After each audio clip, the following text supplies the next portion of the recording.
আজকের এই বিশ্লেষণে আমরা দেখব মৃত্যুর কথা ভুলে গেলে আমাদের আধ্যাত্মিক জীবনে ঠিক কি কি বিপদ নেমে আসে। চলুন মানব প্রকৃতি আর অন্তরের এই নীরব অসুস্থতা নিয়ে একটু গভীরভাবে ভেবে দেখি। নবীজির এই অসাধারণ উক্তিটি মনে রাখবেন, মৃত্যুকে ভুলে গেলে কিন্তু আমাদের অন্তর ধীরে ধীরে পুরোপুরি অন্ধ হয়ে যায়। একেবারে দেরি হয়ে যাওয়ার আগে আমাদের জাগিয়ে তুলতে মূলত ৩টি সতর্ক সংকেত বা পরীক্ষা সামনে আসে। এর প্রথম লক্ষণটাই হল আধ্যাত্মিক সংশোধনের কাজগুলো আমরা অবলীলায় ভবিষ্যতের জন্য ফেলে রাখি। গ্র্যাজুয়েশন, বিয়ে বা হজ খেয়াল করেছেন আমরা কিভাবে সারা জীবন ইবাদতের প্রস্তুতিকে কেবল পেছাতেই থাকি। তওবা করতে দেরি করাটা শয়তানের বিশাল এক ফাঁদ, কারণ আমাদের পরের নিঃশ্বাসের তো কোনো গ্যারান্টি নেই, তাই না? দ্বিতীয় পরীক্ষাটা হল অন্তহীন বস্তুবাদ। আমরা পার্থিব লাভের পেছনে এমনভাবে ছুটি যেন এখানেই চিরকাল থাকব।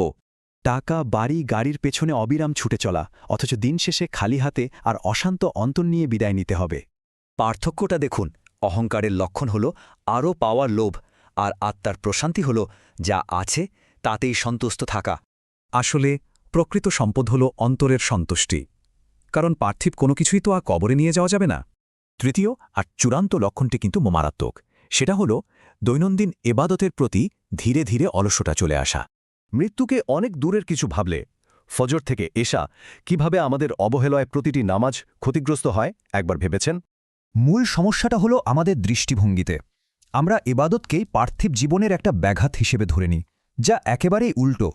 এই ৩টি লক্ষণ মিলে গেলে এর একমাত্র নিরাময় হল নিজের মৃত্যু আর পরকালকে খুব বেশি বেশি স্মরণ করা।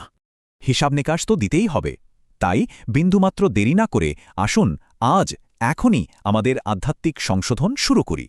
মনে রাখবেন, পার্থিব জীবন একেবারেই সীমিত। এখানে কোনো এক্সট্রা লাইফ নেই, আর আত্মার জন্য কোনো দ্বিতীয় সুযোগ নেই। তাই শেষবারের মতো নিজেকে প্রশ্ন করুন, ভয় নিয়ে নয়, বরং আশা নিয়ে, কি আমরা স্রষ্টার মুখোমুখি হতে প্রস্তুত?